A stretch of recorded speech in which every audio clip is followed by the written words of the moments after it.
وسلام على عباده الذين اصطفى أما بعد.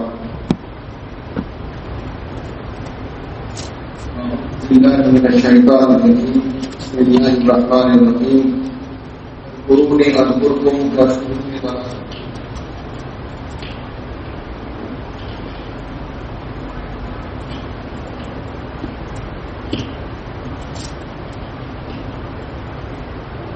أعوذ بالله من الشيطان الرجيم. بسم الله الرحمن الرحيم. فاذكروني أذكركم واشكروني ولا تكفرون. صدق الله مولانا العلي العظيم.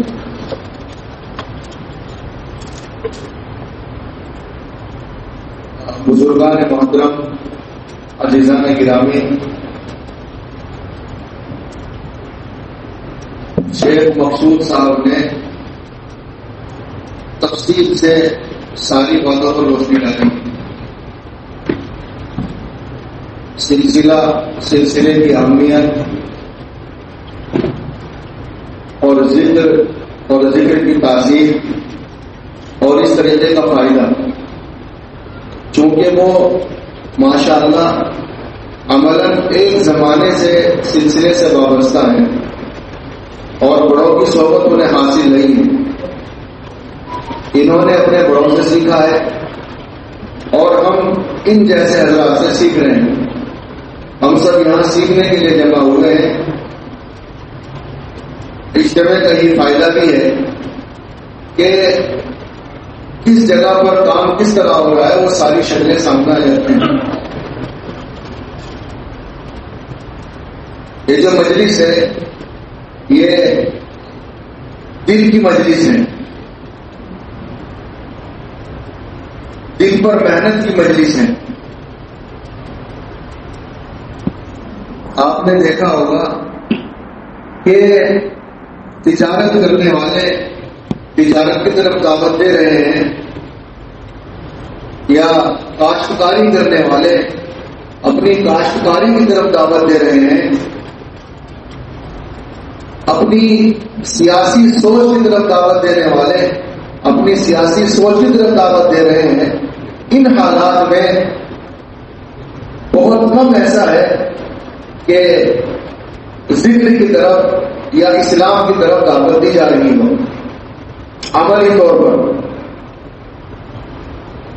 حضرت جی شیخ احسن بیگ صاحب رحمۃ برکاتہ العالیہ وہ پوری دنیا میں چل پھر کر اس دعوت کو پہنچا رہے ہیں اور ان کا یہ کہنا نہیں ہے، یعنی یہ کوشش ہے ہی نہیں کہ آپ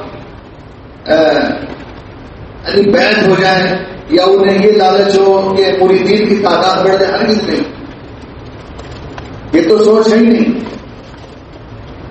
ان کا فرمانا یہ ہے، ان کی دعوت یہ ہے کہ آپ جہاں بھی ہو آپ ذکر کریں، آپ جس مقام پر ہو آپ ذکر کریں. قرآن کریم کی آیت ہے، اعوذ باللہ من الشیطان الرجیم، بسم اللہ الرحمن الرحیم. وَمَا خَلَقْتُ الْجِنَّ وَالْإِنسَ إِلَّا لِيَعْبُدُونِ. ہم نے جن اور انسان کو پیدا کیا تاکہ وہ ہماری عبادت کرے. بعض مفسرین نے اس کے بارے میں لکھا ہے لِيَعْرِفُونِ، تاکہ مجھے پہچانیں. پہچاننے کا مطلب یہ ہے کہ ہماری معرفت حاصل ہو، اور جب اللہ تبارک و تعالیٰ کی معرفت حاصل ہوگی، جب اللہ تبارک و تعالیٰ کے مقام و مرتبے سے انسان واقف ہوگا تو یقینی طور پر اللہ تبارک و تعالیٰ کو یاد کرے گا، بلکہ یاد رکھے گا. جب اللہ تبارک و تعالیٰ کی معرفت حاصل ہوگی، اللہ تبارک و تعالیٰ کا تعارف حاصل ہوگا. آپ دیکھ لیجیے قرآن کریم میں اللہ تبارک و تعالیٰ نے جا بجا اپنا تعارف کرایا. اگر تعارف نہ ہوگا تو انسان اللہ تبارک و تعالیٰ کو کیسے پہچانے گا؟ اللہ تبارک و تعالیٰ نے جا بجا اپنا تعارف کرایا ہے. جب تعارف ہوگا تو انسان کو معرفت حاصل ہوگی، مقام و مرتبے کا ادراک ہوگا، تو پھر وہ اللہ تبارک و تعالیٰ کا احترام کرے گا. اللہ تبارک و تعالیٰ کا احترام کرنے میں سب سے بڑا درجہ یہ ہے کہ انسان اس کے ساتھ کسی کو شریک نہ ٹھہرائے، اللہ تبارک و تعالیٰ کے ساتھ کسی کو ساجی نہ ٹھہرائے. اور پھر زندگی اس کے کہنے کے مطابق گزارے. تو بعض مفسرین نے لکھا ہے کہ لیعرفون، کہ تاکہ مجھے پہچانیں. اور قرآن کریم کی جو آیت ہے فاذکرونی اذکرکم واشکرونی ولا تکفرون، کہ تم مجھے یاد کرو میں تمہیں یاد رکھوں گا. اللہ تبارک و تعالیٰ کے یاد رکھنے کا مطلب یہ ہے کہ آدمی تکلیف میں ہے یا آدمی کسی پریشانی میں ہے، اللہ تبارک و تعالیٰ کی توجہ اس پر رہے گی. یعنی آپ اللہ کو یاد کریں گے تو ایک تعلق قائم ہوگا. آپ دیکھ لیجیے، یعنی ایک دوسرے کو یاد کرنے سے ربط رہتا ہے، تعلق باقی رہتا ہے. آپ جو تعلق نہیں رہتے، جو ربط نہیں رہتے، وہ دور چلے جاتے ہیں. آج سوشل میڈیا کا زمانہ ہے. آپ دیکھ لیجیے واٹس ایپ پر آپ جن لوگوں کو مسلسل میسج کرتے رہتے ہیں تو ان کے کانٹیکٹ اوپر رہتے ہیں، اور جن لوگوں سے رابطہ نہیں ہوتا ان کے کانٹیکٹ نیچے چلے جاتے ہیں. آپ اگر انہیں کوئی پیغام بھیجنا چاہتے ہیں تو انہیں تلاش کرنا پڑتا ہے، اور جو لوگ آپ سے کانٹیکٹ کرتے ہیں وہ مربوط رہتے ہیں، اور ان کے نام اور ان کے نمبر بالکل اوپر رہتے ہیں. تو جب بندہ اللہ کو یاد کرے گا تو اللہ تبارک و تعالیٰ بھی یاد رکھے گا. اور حدیث پاک میں آتا ہے کہ بندہ مجھے اپنی مجلس میں یاد کرتا ہے، میں بندے کو اس سے زیادہ افضل مجلس میں یاد کرتا ہوں. بندہ اللہ تبارک و تعالیٰ کے بتائے ہوئے طریقے کے مطابق زندگی گزارے، سب سے بڑی یاد تو یہ ہے. یعنی اس کا قدم یا اس کا قلم یا اس کی زبان یا اس کا ہاتھ، بلکہ اس کی سوچ اللہ تبارک و تعالیٰ کی مرضی کے بغیر حرکت میں نہ ہے.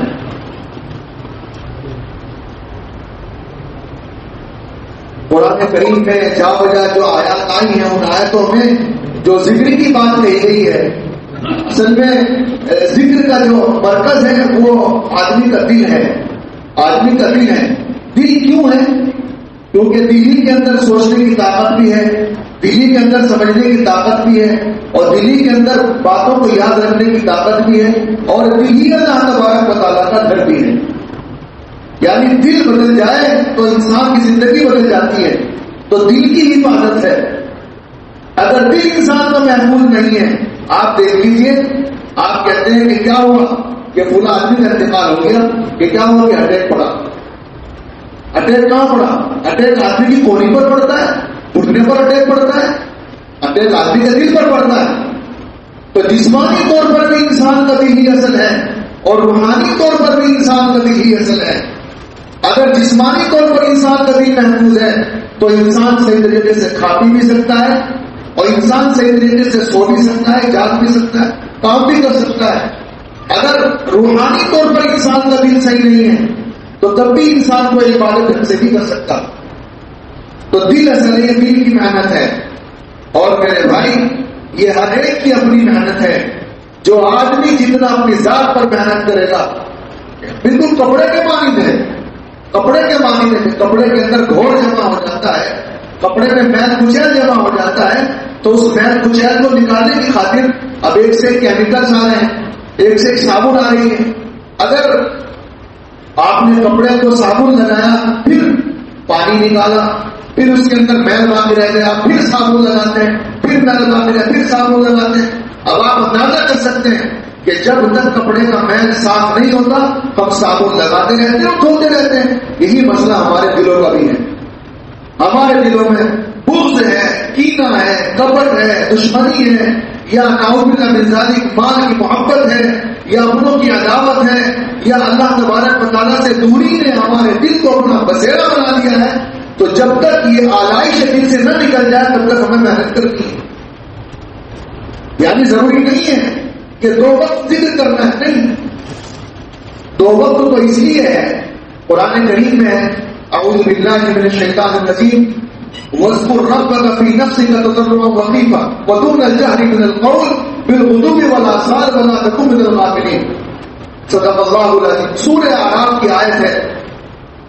تاکہ اپنے رب کو تم یاد کرتے رہا کرو، اپنے من میں یاد کرتے رہا کرو، ڈرتے ڈرتے یاد کرتے رہا کرو.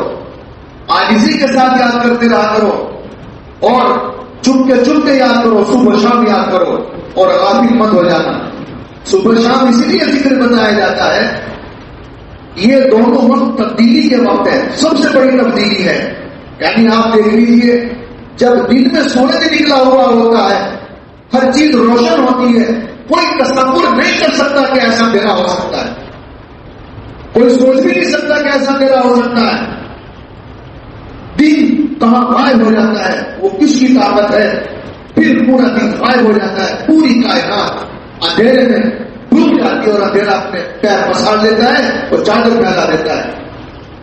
یعنی ایسا اندھیرا دیکھنے کے بعد کبھی تصور ہوتا ہی نہیں کہ اندھیرا کبھی ختم ہو سکتا ہے، لیکن پھر رات اپنی انتہا کو پہنچتی ہے، پھر روشنی ہوتی ہے، پھر سورج طلوع ہو جاتا ہے۔ تو یہ دو وقت بڑے انقلاب کے وقت ہیں، اور یہ دو انقلاب ایسے ہیں دنیا ہر دن ہر رات ان کا مشاہدہ کرتی ہے۔ تو اسی لیے مفسرین کہتے ہیں کہ صبح شام کا وقت اس لیے بتایا گیا کہ آدمی اس رب کی پاکی کو بیان کرے اور اس رب کی طاقت کا تذکرہ کرے جس رب کے اندر یعنی یہ سب کرنے کی طاقت ہے کہ وہ دن کو رات سے بدل دیتا ہے اور رات کو دن سے بدل دیتا ہے۔ اور بعض مفسرین نے یہ بھی کہا ہے کہ یہ نماز سے پہلے کی بات ہے کہ جب نماز فرض نہیں ہوئی تھی اس وقت صبح شام لوگ ذکر کرتے تھے اور ذکر کرنے کی ترتیب تھی، لیکن ذکر کی جو تاکید ہے وہ چونکہ تو موجود ہے۔ نبی اکرم صلی اللہ تعالی علیہ وسلم کو پابند کیا گیا، قریش مکہ آئے، قریش مکہ نے نبی اکرم صلی اللہ تعالی علیہ وسلم سے فرمائش رکھی کہ ہم لوگ بڑے لوگ ہیں، اونچے خاندان کے لوگ ہیں، جو گرے پڑے لوگ، حقیر اور رذیل قسم کے لوگ آپ کے آس پاس رہتے ہیں، آپ انہیں ہٹائیے اور یعنی ہمارے لیے مجلس قائم ہونی چاہیے۔ ایسی شرط انہوں نے رکھی جو انسانیت کے حق میں نہ تھی۔ تو نبی اکرم صلی اللہ تعالی علیہ وسلم کو اللہ تبارک و تعالیٰ نے تاکید فرمائی، تنبیہ کی کہ وَاصْبِرْ نَفْسَكَ مَعَ الَّذِينَ يَدْعُونَ رَبَّهُم بِالْغَدَاةِ وَالْعَشِيِّ يُرِيدُونَ وَجْهَهُ۔ اے نبی اپنے آپ کو ان لوگوں کے ساتھ رو کے رکھنا، ان لوگوں کے ساتھ بٹھانا جو لوگ صبح شام اپنے رب کو پکارتے ہیں اس کی رضا حاصل کرتے ہوئے۔ وہ لوگ کون ہیں؟ یہ ذاکرین ہیں، وہ عبادت کرنے والے ہیں۔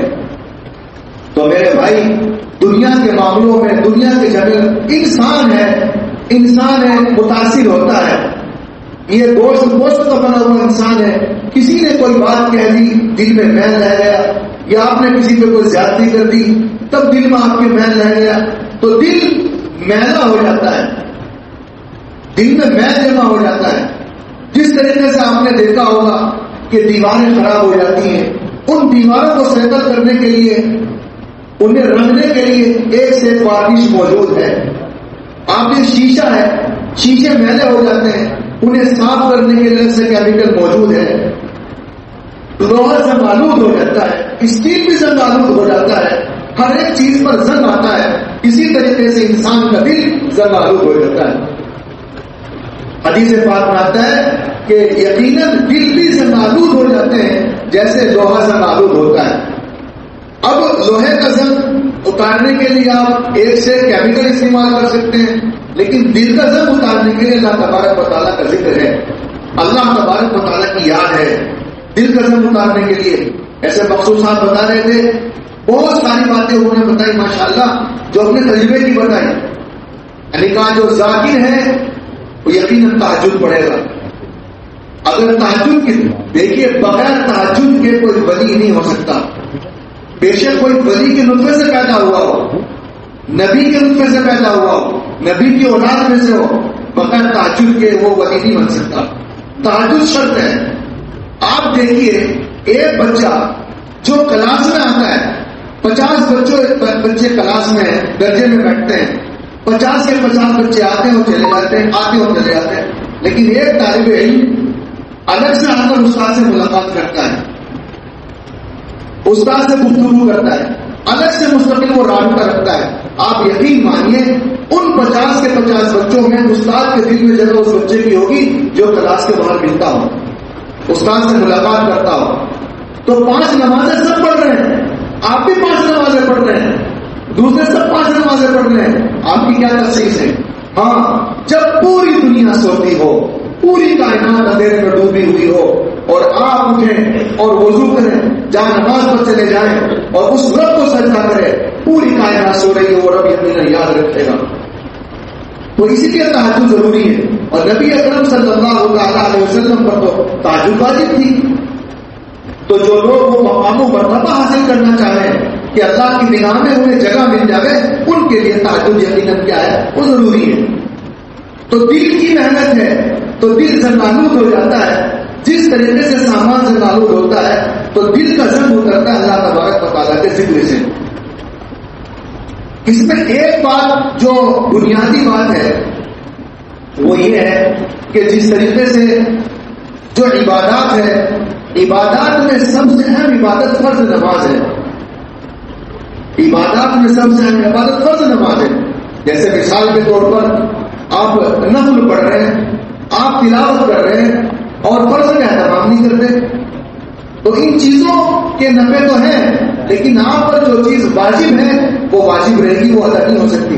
مثال کے طور پر آپ نے عید کے موقع پر، بقرعید کے موقع پر اپنی بہن کو ہدیہ دیا، اسے تحفہ بھیجا، لیکن باپ کی میراث کو اس کا حصہ مار رکھا ہے.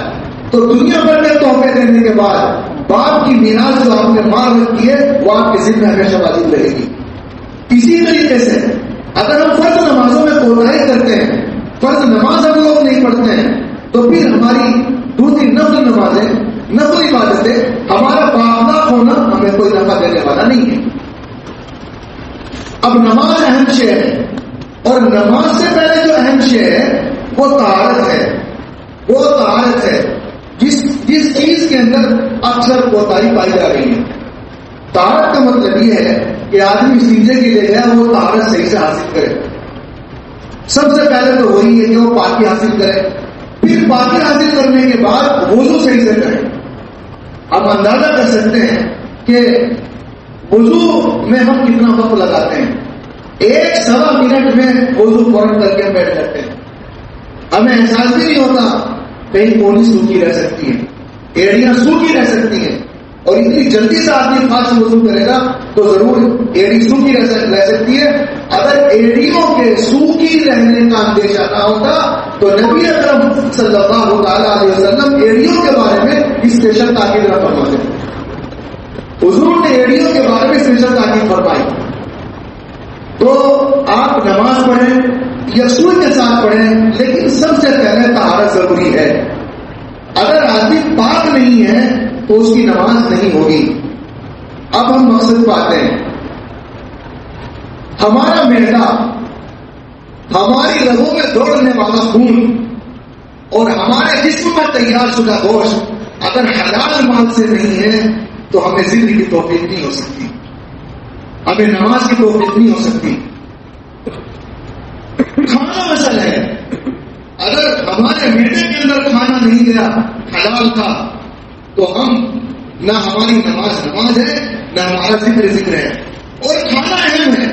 ہم تھوڑا پیچھے لوٹیں اور دیکھیں، اللہ تبارک و تعالیٰ نے جب پیدا کیا، پہاڑوں کو پیدا کیا، درختوں کو پیدا کیا، اس سے پہلے جنات کو پیدا کیا، ساری کائنات کو پیدا کیا، کبھی بھی اللہ تبارک و تعالیٰ نے اپنے پلان کے بارے میں فرشتوں سے ذکر نہیں کیا. لیکن جب اللہ تبارک و تعالیٰ نے انسان کو پیدا کرنے کا ارادہ فرمایا تو فرشتے جمع ہو گئے اور خدا نے فرمایا، قرآن کریم کی آیت ہے، وَإِذْ قَالَ رَبُّكَ لِلْمَلَائِكَةِ إِنِّي جَاعِلٌ فِي الْأَرْضِ خَلِيفَةً، جب تیرے رب نے فرمایا کہ میں زمین میں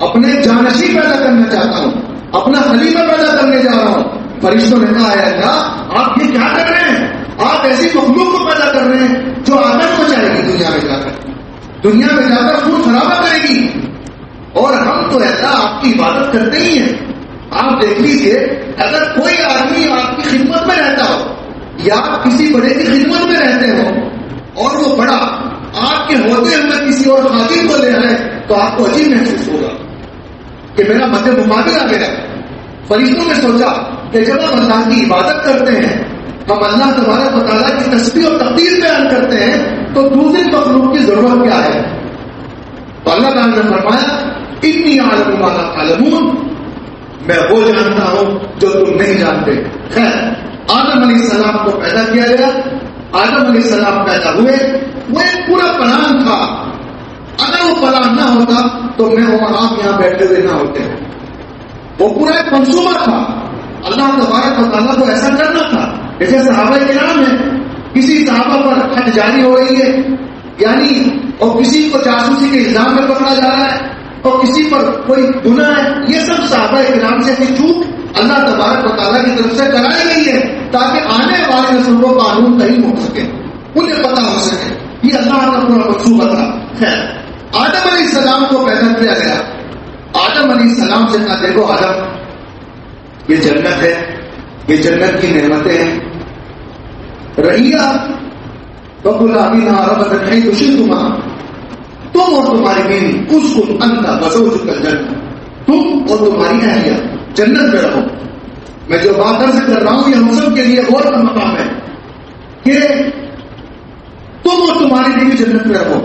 بکلا بینا ربت نہیں خوشی جہاں سے چاہو مزے لے کر پاؤ، لیکن سنو ولا تقربا من هذه الشجرة، اس درخت کے قریب مت چلے جاؤ۔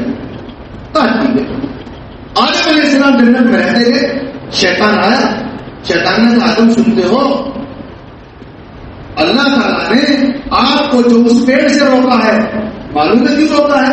اس لیے روکا ہے کہ اگر تم نے اس پیڑ سے کھا لیا تو تم ہمیشہ ہمیشہ جنت میں رہو گے، تمہیں کوئی نکال نہیں سکتا۔ ہر ایک مخلوق اپنے نفع کی سوچتی ہے۔ آدم علیہ السلام تو مٹی کے پتلے تھے، تو آپ نے بھی یہ سوچا۔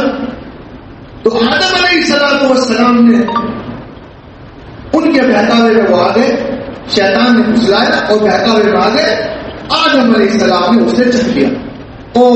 اس کا چکھنا تھا جنت کی ساری نعمتیں، سارے انعامات، سارے اعزازات، سارے انعامات سب چھین گئے، سارے انعامات چھین گئے، کپڑے تک اتر گئے، برہنہ ہو گئے۔ وہ پایا سیمانی علیہ میں وہ رکھی جنت کے پتے توڑ توڑ کے بدن کو ڈھلنے لگے، کیونکہ شرم تو تھی، پتے ڈھلنے لگے۔ کہا نہیں، جنت چھوڑنی ہوگی، جانا پڑے گا، تو جنت سے اترنا پڑے گا۔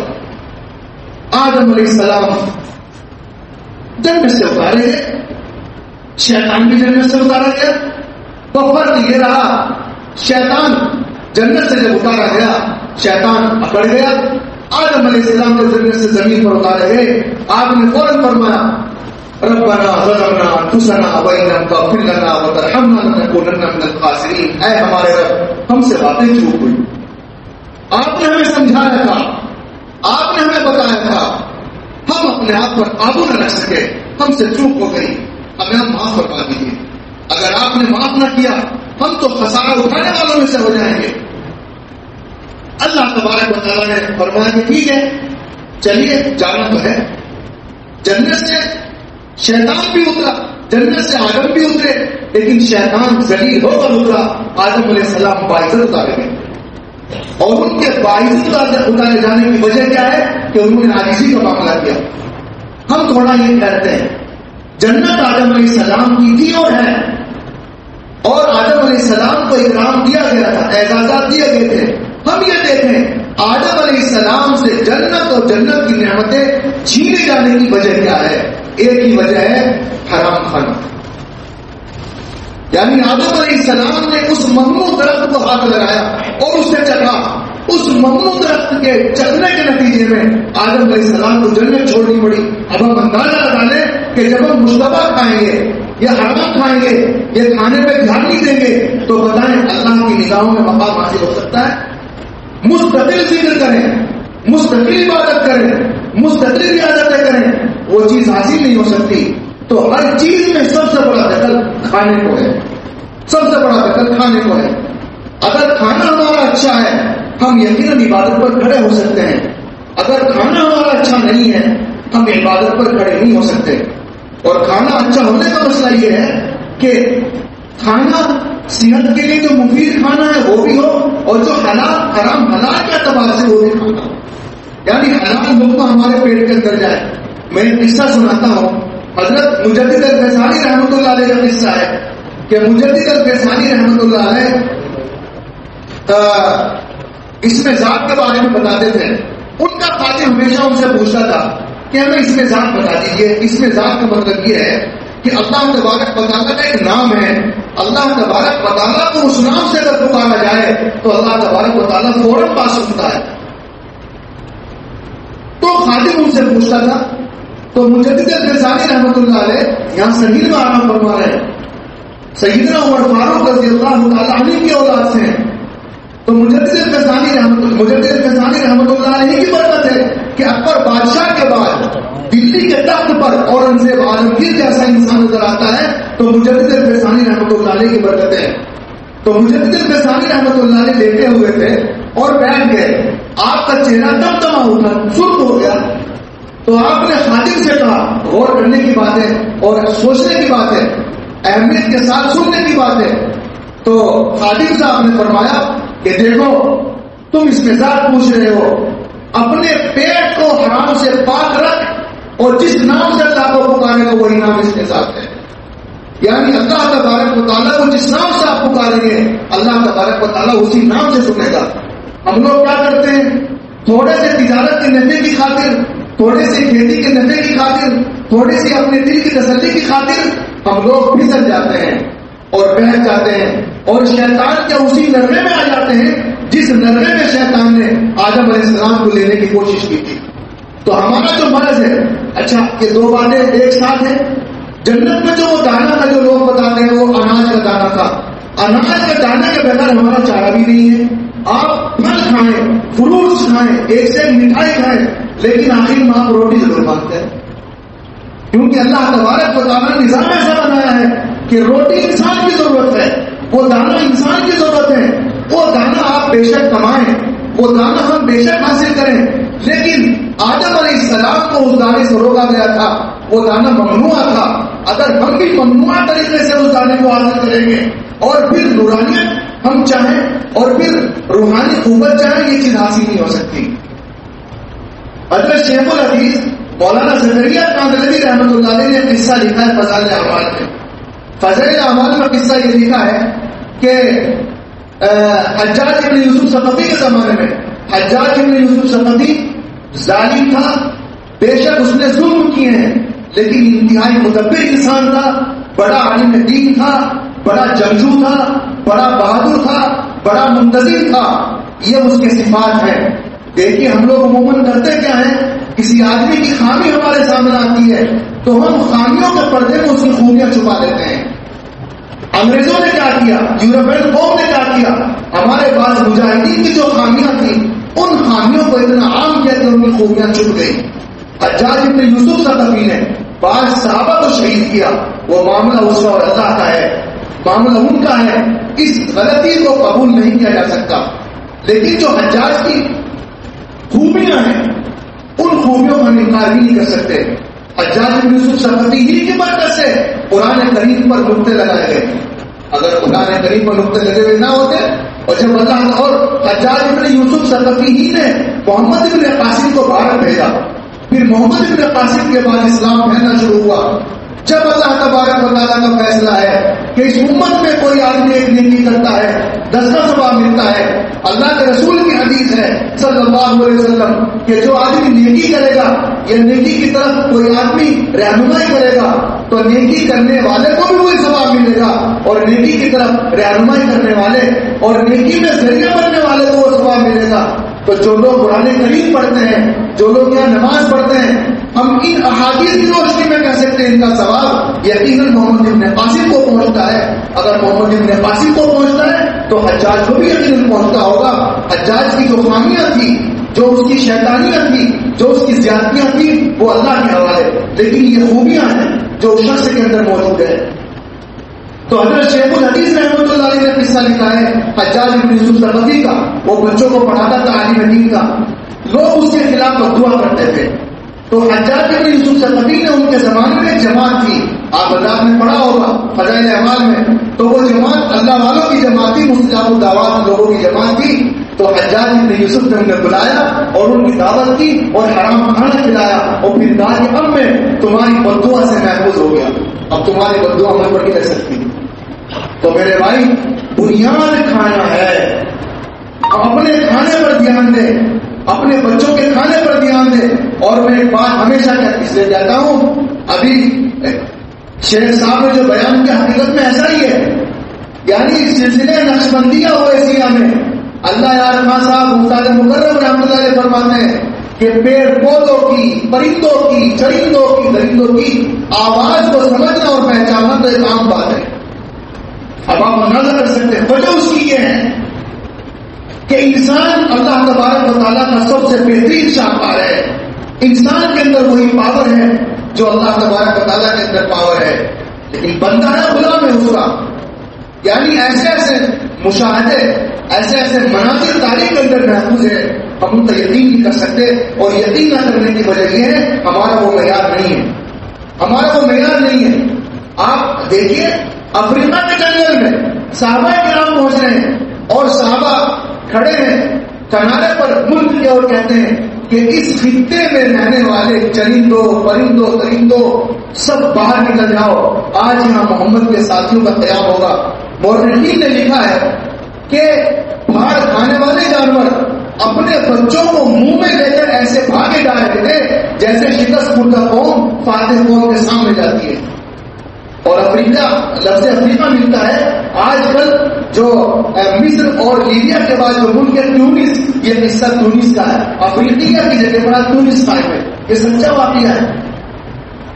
تو سارا معاملہ کا قصہ ہے، کھانے کا ہے. سیدنا مصطفیٰ صلی اللہ علیہ وسلم کے نوازے نے کھجور اٹھائی، صدقے کی کھجور اٹھائی اور آپ نے کھا لی. تو اللہ کے رسول نے صلی اللہ علیہ وسلم فوراً کے منہ میں انگلی دی، ہم صدقہ نہیں کھاتے، ہم صدقہ نہیں کھاتے. حالانکہ صدقہ کھانا وہ یعنی حرام نہیں ہے، حلال مال کا صدقہ تھا وہ، یعنی وہ اتنا احتیاط، اتنا حجم، یہ ہم سب کو کرنے کی ضرورت ہے. اپنی کمائیوں پر دھیان دیں اللہ کے واسطے، کیونکہ ذاکر کی جو جماعت ہے جو ذکر کرتا ہے اسے ایک پاور حاصل ہوتی ہے، اسے ایک طاقت حاصل ہوتی ہے، روحانی طاقت حاصل ہوتی ہے. شیخ صاحب نے بتایا کہ سیدنا آدم کو اس نے دیکھا. جب ہمارا معدہ پاک نہیں ہوگا تو پھر وہ انوارات، وہ برکات، وہ نورانیت ہمیں حاصل نہیں ہو سکتی، ہمیں حاصل نہیں ہو سکتی. آپ نے بزرگ کے بارے میں سنا ہوگا کہ وہ منڈی جاتے تھے، وہاں سے مولی کے پتے، گوبھی کے پتے اٹھا کے لے آتے تھے، غربت تھی، ان پتوں کو دھوتے تھے اور ابالتے تھے اور کھا لیتے تھے. تو کیا ان کی دعوت ہی نہیں ہو سکتی تھی؟ کیا وہ کھانا فراہم نہیں کر سکتے تھے؟ بالکل کر سکتے تھے. وہ احتیاط تھی، وہ احتیاط کی. اور اکابر کا یہ معمول رہا ہے کہ وہ جانچ پڑتال کرنے کے بعد ہی کچھ نہ کچھ کھاتے تھے. امام ابو حنیفہ رحمۃ اللہ علیہ کے بارے میں آتا ہے کہ ایک بکری چوری ہو گئی. بکری جب چوری ہو گئی تو ماہرین کو بلائے جو بیوپاری تھے، کہا کہ یہ بتائیے ایک بکری کی عمر کتنی ہوتی ہے؟ کہا کہ ایک بکری اندازہ اتنے سال تک زندہ رہتی ہے. تو آپ نے مارکیٹ سے بکری کا گوشت منگا کے کھانا بند کر دیا کہ ہو نہ ہو چوری کی بکری آ جائے. یہ احتیاط ہے. اگر اسے بھی احتیاط کریں گے تو آپ یقین مانیے تھوڑی سی محنت سے بھی زندگی میں نور آئے گا، زندگی میں روحانی طاقت آئے گی. اگر ایسا نہیں ہے، یعنی ہم لوگ کھانے میں احتیاط نہ کریں، کمائی میں احتیاط نہ کریں، تو پھر وہ نور نہیں آ سکتا.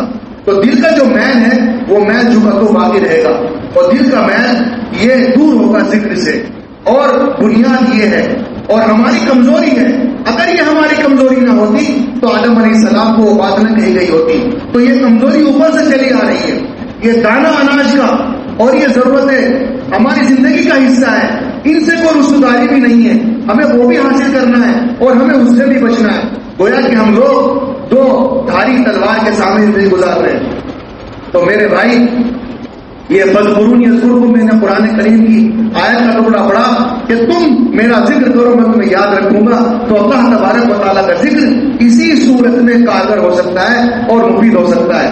اور یہ جو ضربیں لگائی جاتی ہیں اسی لیے تاکہ انسان کا دل منور ہو جائے اور قیامت میں دل ہی کی اہمیت ہوگی. قرآن کریم میں آتا ہے کہ یوم لا ينفع مال ولا بنون الا من اتى الله بقلب سلیم. اس دن جب نہ تو اولاد کام آئے گی اور نہ مال دولت کام آئیں گے، اس دن آدمی کا دل کام آئے گا.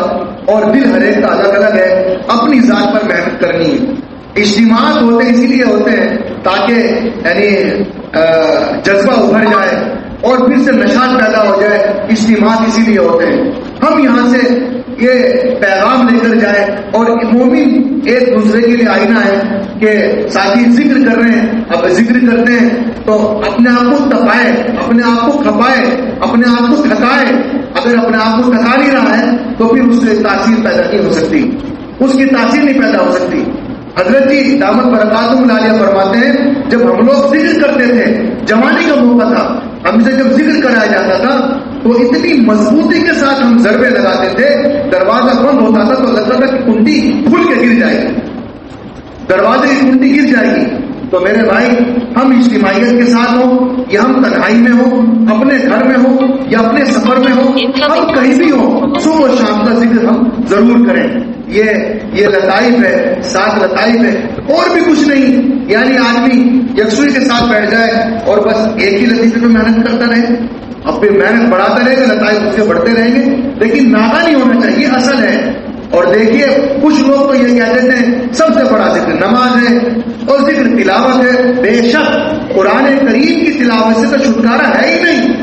ہر روز تلاوت قرآن کریم کی کرنی ہے, لیکن جو ذکر مراد ہے وہ ذکر ہے, اور ذکر قلبی اس کی اہمیت ہے. اس طریقے میں جو ذکر ہوتا ہے وہ پاس نفاس کہا جاتا ہے. پاس نفاس کا مطلب, نفس کہتے ہیں سانس کو, پاس کہتے ہیں ذریعے کو, یعنی سانس کے ذریعے سے. یہ کوئی نیا طریقہ نہیں ہے, یہ پرانا طریقہ ہے. ہم بتاتے ہیں حضرت شیخ الحدیث نے فضائل اعمال میں ذکر کیا, یعنی فضائل ذکر کی دوسری فصل میں اس کا تذکرہ ہے. اور حضرت حاجی امداد اللہ مہاجر مکی جو حضرت مولانا اشرف علی تھانوی ظفر اللہ عنہ کے شیخ ہیں اور حضرت گنگوئی کے بھی شیخ ہیں, وہ ان کی کتاب ہے یعنی ضیاء القلوب. ضیاء القلوب میں باقاعدہ اس کا تذکرہ ہے. اسے ذکر جاروب بولتے ہیں, ذکر جاروب, اسے ذکر آرا بولتے ہیں. آرا آپ جانتے ہوں گے جس طریقے سے آرے سے لکڑی کاٹی جاتی ہے اور پھر لکڑی کاٹنے کی جو آواز نکلتی ہے, اس ذکر سے تقریباً ایسی آواز نکلتی ہے, لیکن وہ آواز اسی وقت نکلے گی جو مقصود صاحب نے بتایا کہ ضرب پر ضرب لگائیے. ایسے نہیں کہ ایک سانس لیا اور پھر بیٹھے, بغل والے کو ٹکرے, اسے دیکھ رہے اسے سارے نہیں, بس ضرب پر ضرب لگاتے جائیں تب وہ آواز نکلتی ہے, اور تبھی وہ میل دور ہوگا, اس کے بغیر میل دور نہیں ہوگا. ہم نے جب شروع میں ذکر شروع کیا, آپ یقین مانیے ایک مرتبہ یوں کرنے کے بعد منہ کھولنا پڑتا تھا, سانس آتا ہی نہیں تھا, ایسے کھولے بیٹھے. ہم بنگلہ دیش گئے, حضرت بنگلہ دیش تشریف لائے تھے, مولانا احمد حسین سیدھی صاحب گئے اور باقی ساتھی کے ہم بھی گئے, اور شروع میں تو یعنی اس ذکر کے بارے میں پڑھا تھا. جو مسجد ہے مفتی مظفر حسین صاحب رحمۃ اللہ علیہ کے گھر کے آگے چل کے مسجد ٹٹیران میں مولانا بشیر صاحب رہتے تھے, ہم نے سنا ان بڑوں سے, وہاں یہ ذکر باقاعدہ ہوتا تھا. اصل بات یہ ہے کہ اس ذکر میں محنت کچھ زیادہ ہے دوسرے کے مقابلے میں, لیکن جب محنت اگر زیادہ ہے تو پھر نفع بھی زیادہ ہے, نفع بھی زیادہ ہے. یعنی یہ ذکر آپ یوں کہہ لیجئے کہ سالک کو آخر میں بتایا جاتا ہے, یہاں سے آغاز ہو رہا ہے. آپ اندازہ کر لیجئے جب آپ کی شروعات دوسروں کی انتہا سے ہو رہی ہے تو آپ کی انتہا کہاں پہنچے گی. لیکن محنت ہے, جو محنت کرے گا وہ بڑھے گا, اور جو محنت نہیں کرے گا وہ جہاں وہیں رہے گا. جن لوگوں نے محنت کی, جو پہلے ٹھیلیوں پر تھے آج ان کے ٹھیلے بنے ہوئے ہیں, انہوں نے ٹرک بنا رکھے ہیں, گاڑیاں بنا رکھی ہیں. جو جھوپڑیوں میں رہتے تھے انہوں نے محلات بنا رکھے ہیں, اور جو مطمئن ہو گئے اور وہیں رہ گئے وہ وہیں رہ گئے. تو میرے بھائی یہ تو میدان ہے دوڑ کا, جو محنت کرے گا وہ آگے بڑھے گا.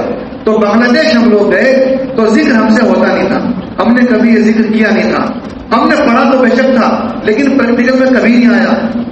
یعنی بس ایک مرتبہ یوں کیا اور منہ کھولے بیٹھے, اب سانس لے رہے ہیں, سانس آتا نہیں تھا, سانس نہیں آتا تھا, اور پھر دھیرے دھیرے کرتے گئے. پہلے مذاق کو شروع کیا, یہ میں حقیقت میں بتا رہا ہوں, ہمیں تنا نہیں تھا, ہمارے کئی سارے ایک ساتھی تھے, مذاق میں شروع کیا.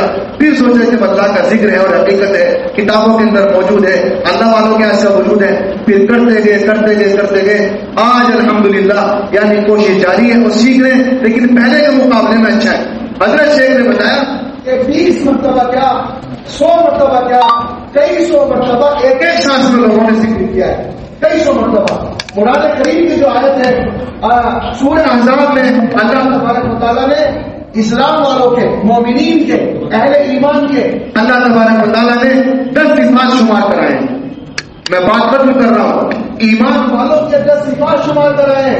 یعنی المسلمین اور مسلمان آگے چلتے چلتے پھر آگے فرمایا والذاکرین اللہ کثیرا والذاکرات اعد اللہ عظیما. وہ لوگ جو کثرت سے ذکر کرتے ہیں. کسی آدمی نے 43 مرتبہ سبحان اللہ کہہ لیا، کسی آدمی نے 34 مرتبہ اللہ اکبر کہہ لیا، بے شک اس کی خاصیت ہے، ہم اس کا انکار نہیں کر سکتے. ایک آدمی بوری بھر کے بادام کھائے طاقت حاصل ہوگی، لیکن جو آدمی ایک بادام کھائے آپ میں اس سے طاقت حاصل نہیں ہوتی، اس سے بھی طاقت حاصل ہوتی ہے لیکن اس کا اثر نظر نہیں آتا، لیکن طاقت ضرور حاصل ہوتی ہے. تو میرے بھائی والذاکرین اللہ کثیرا والذاکرات، قرآن کریم نے ان لوگوں کی تعریف کی ہے جو کثرت سے ذکر کرتے ہیں. تو کثرت سے ذکر کرنے کا مطلب کیا ہے؟ آپ نے 10 منٹ ذکر کر لیا، 15 منٹ ذکر کر لیا، آپ 24 گھنٹے میں 15 منٹ کو دیکھیں کیا کثرت ہو جائے گی؟ ہرگز نہیں. تو بعض مفسرین کہتے ہیں، قرطبی میں لکھا ہوا ہے، امام مجاہد کے حوالے سے رحمہ اللہ، وہ کہتے ہیں کہ کثرت سے ذکر کرنے والا آدمی اس وقت شمار ہوگا کہ جب وہ قائماً مستجیعاً، کہ وہ اٹھتے بیٹھتے اور لیٹے ہوئے اللہ کا ذکر کرے. اب آپ دیکھیے، آدمی زبان سے اللہ تبارک و تعالیٰ کا ذکر ہمیشہ نہیں کر سکتا. جب آدمی اس طریقے پر ذکر کرے گا تو اس آدمی کا قلب جاری ہو جائے گا. ایسی ایسی مثالیں ہیں کہ آدمی واش روم میں جا رہا ہے، قلب جاری ہو گیا. یعنی آدمی سو رہا ہے تب بھی وہ ذکر کر رہا ہے، چل رہا ہے تب بھی ذکر کر رہا ہے، کام کر رہا ہے تب بھی ذکر کر رہا ہے. اور اللہ تبارک و تعالیٰ کا ذکر ایسے ہی کرنا چاہیے. حدیث پاک میں آتا ہے یقال انہ مجنون، کہ لوگ یہ کہتے ہیں کہ تو مجنون ہے، یہ تو دیوانہ ہے. اللہ کا ذکر ایسا ہونا چاہیے، چلتے پھرتے اٹھتے بیٹھتے. تو ذاکرین اللہ کثیرا والذاکرات، اس میں شمار انسان کو اسی وقت ہوگا جب وہ بکثرت ذکر کرے گا. حضرت مولانا عبد الغنی رحمۃ اللہ علیہ کے بارے میں آتا ہے کہ ان کی 2 کتابیں ہیں، معرفت الہیہ اور ایک کتاب اور ہے معیت الہیہ. تو اس میں لکھا ہے کہ جب وہ سوتے تھے رات میں تو ہر دوسرا سانس اس میں اللہ کی آواز نکلتی تھی، ہر دوسرے سانس میں اللہ کی آواز نکلتی تھی. یہ بڑے لوگ ہیں، ان کا بڑا رتبہ ہے. ہم لوگ تو جتنا سیکھ رہے ہیں، ہم سیکھتے جائیں ہمیں وہ مقام حاصل ہو جائے گا. اور میرے بھائی، دل اگر منور ہے تو زندگی منور ہوگی، پھر آدمی حرام سے بچے گا، ورنہ حرام سے نہیں بچے گا. اگر دل منور نہیں ہے تو آدمی حرام سے نہیں بچ سکتا. دیکھیے، چہروں پر داڑھی بھی ملے گی، سروں پر ٹوپیاں ملے گی، اگر نور نہیں ہے تو پھر اس نور کی روشنی میں آدمی حرام حلال کو جو پہچانتا تھا وہ پہچان نہیں سکتا. یعنی ایک قصہ چھوٹا سا یاد آ گیا، میں نے پہلے بھی سنا، پھر سنا دوں. یعنی ہمارے دوست تھے مولانا ہاشم صاحب ملتان کے، وہ ہیں ابھی پڑھاتے ہیں وہاں مدرسے میں. ان سے گفتگو ہوئی تو انہوں نے قصہ سنایا، مولانا سرفراز خان صاحب قصہ سنایا انہوں نے مولانا امین حسن رکاڑوی کا. امین حسن رکاڑوی بہت بڑے عالم دین ہیں. وہ علماء دیوبند کو نہیں مانتے تھے. تو انہوں نے بتایا مولانا ہاشم صاحب نے کہ امین حسن رکاڑوی ہمارے مدرسے میں آئے، ان کی تقریر ہوئی اور وہ علماء دیوبند کو بڑا احترام کرتے تھے. تو انہوں نے بتایا کہ مولانا احمد علی مفسر قرآن لاہوری وہ ہمیشہ یہ کہتے تھے کہ آدمی کا نور اتنا مضبوط ہونا چاہیے ایمان کا کہ وہ حرام حلال کو دیکھ کے پہچانتے. تو وہ کہتے ہیں کہ میں ڈلیا میں پھل لے کر گیا اور مولانا احمد علی مفسر قرآن لاہوری کے پاس گیا. میں نے ان کے سامنے ڈلیا رکھی، میں نے کہا مولوی احمد علی تم بہت بولتے ہو اور کہتے ہو کہ اتنا مضبوط ہونا چاہیے کہ حرام کو پہچان لے اور حلال کو پہچان لے، کہ میں صحیح تو کہتا ہوں، میں صحیح کہتا ہوں. اب بتاؤ یہ ڈلیا ہے، اس میں کون سے پھل حرام کے اور کون سے حلال کے؟ تو وہ قسم کھا کر کہتے ہیں کہ قسم بخدا مولوی احمد علی نے حلال کے پھل الگ کر دیے، حرام کے پھل الگ کر دیے. وہ قسم کھا کے کہتے ہیں اس دن سے میں نے یہ مکتب فکر چھوڑ دیا. یعنی وہ اہل حدیث کے اماموں کو نہیں مانتے تھے، میں نے چھوڑ دیا اور کہا کہ نور ایمانی تو علماء دیوبند کا ہے. اور یہی مولانا احمد علی مفسر قرآن لاہوری رحمۃ اللہ علیہ ہیں. ان کے بارے میں آتا ہے لاہور کے دروازے پر کھڑے، پہلے شہروں میں بڑے بڑے گیٹ ہوتے تھے، تو دروازے پر کھڑے ہوئے ہیں اور کہہ رہے ہیں کہ میں کئی دن سے کھڑا ہوں، لاہور میں کوئی انسان نظر نہیں آتا. کہا کیسے نظر نہیں آتا؟ کہا جسے بھی دیکھتا ہوں کسی کے سر پر کتا ہے، کسی کے سر پر بلی ہے، کسی کے سر پر بندر ہے، کسی کے سر پر چھوٹی پونچھ کا ہے، یعنی خنزیر ہے۔ کہا وہ کیسے؟ کہ آدمی کے اندر جو صفات ہوتے ہیں وہی صفات اس کے سر پر اللہ والوں کو نظر آتے ہیں۔ ارے وہ تو دور کا واقعہ ہے، میں قریب کا واقعہ سنا ہوں۔ مولانا احمد یوسف صاحب کے والد مولانا حسین صاحب، ہم نے بھی دیکھا ہے کہ ہر آدمی کے لیے ان سے استفادہ کرنا بڑا مشکل تھا، بڑے پہنچے بزرگ تھے وہ اس سال کی زندگی میں۔ تو مولانا اور مفتی مظفر حسین صاحب اتنے حضرات بیٹھے سب جانتے ہیں، تو مولانا عبداللطیف صاحب تھے۔ مولانا عبداللطیف صاحب لال کنویں کی مسجد میں تھے دلی کے اندر، وہ بڑے ذاکر شاکر آدمی۔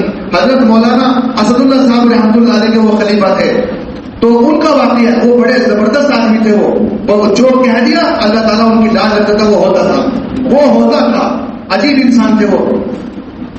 ایک ڈاکٹر ان کا ایکس رے کر رہا ہے اور ڈاکٹر نے کہا ان کا تو ایکس رے ہوگا، الٹرا ساؤنڈ ہوگا، انہوں نے کہا بھائی میرا الٹرا ساؤنڈ مت کرو، علاج ایسے ہی کر لو۔ اور انہوں نے کہا اور ڈاکٹر یہاں میں تیرا الٹرا ساؤنڈ کروں، یہ کیا مطلب کہ تیرے گردے پھیل ہیں؟ بس سر آپ کو کس نے بتایا کہ اور ہی بتاؤ کہ نہیں اور بات بتانا کچھ؟ کتنی زبردست ان کی نگاہ تھی، ایسی نگاہ تھی۔ یہ تو وہ کس نے جن لوگوں کے سامنے پیش آئے۔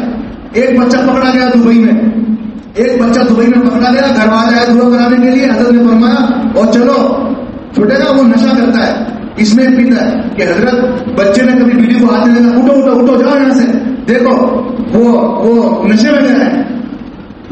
گھر والوں نے یقین نہیں کیا، بعد میں تحقیق کی تو پتا چلا کمرے میں بیٹھے ہوئے تھے اور نشے کی سگریٹ پی رہے تھے، پولیس نے پکڑ لیا۔ وہ پہلا واقعہ تھا۔ تو یہ مولانا عبداللطیف صاحب رحمۃ اللہ علیہ دفتر والی مسجد میں آئے، ان کا کہنا تھا کہ مسجد میں ہر آدمی کے سر پر کوئی نہ کوئی جانور بیٹھا ہے، اگر جانور نہیں ہے تو مولوی کے سر پر نہیں۔ یہ ان کا قصہ ہے۔ تو میرے بھائی یہ نور ایمانی ہے۔ اور ایک قصہ اور سنایا مولانا احمد علی مفسر قرآن کا، حضرت جی مولانا حضرت جی حسن بیگ صاحب دامت برکاتہ نے یہ قصہ میں ان کے سامنے سنایا تھا، مولانا احمد علی مفسر قرآن کا یعنی پھل والا۔ انہوں نے سنایا کہ مولانا احمد علی مفسر قرآن لاہوری وہ سفر میں جا رہے تھے، مرید کو معلوم ہوا تو مرید نے اپنی اہلیہ سے کہا کہ حضرت تشریف لا رہے ہیں اور حضرت کے لیے کچھ ناشتہ تیار کر دو اور ذرا سنو پراٹھے بنا دینا کہ ٹھیک ہے۔ اور شوہر نے بیوی سے تو بات ہو رہی، تو جب حضرت کے سامنے یہ قصہ جو میں سنا رہا ہوں یہ حضرت کے ایک سامنے سنایا کہ جب پراٹھے حضرت کے سامنے رکھے تو مرید مسکرایا اور مرید نے کہا کہ حضرت بتاؤ ان پراٹھوں میں کون سے پراٹھے بیوی نے باوضو بنائے کون سے بے وضو بنائے؟ تو وہ کہتا ہے کہ سارے پراٹھے کا کر دیے کہ باوضو یا بے وضو ہے۔ تو میرے بھائی سارا فرق کھانے کو ہے، اپنی کمائیوں پر دھیان دے، اپنے کھانوں پر دھیان دے، پھر ضرور انشاءاللہ خود بخود لگے گی اور پھر ہم جب کسی بھی طرح اس کی تاثیر ہوگی۔ اللہ تبارک و تعالیٰ مجھے بھی اور آپ کو بھی اسی معیار سے اسی نہج سے زندگی گزارنے کی اور اپنے آپ کو یاد کرنے کی توفیق عطا فرمائے۔ وآخر دعوانا الحمدللہ رب العالمین۔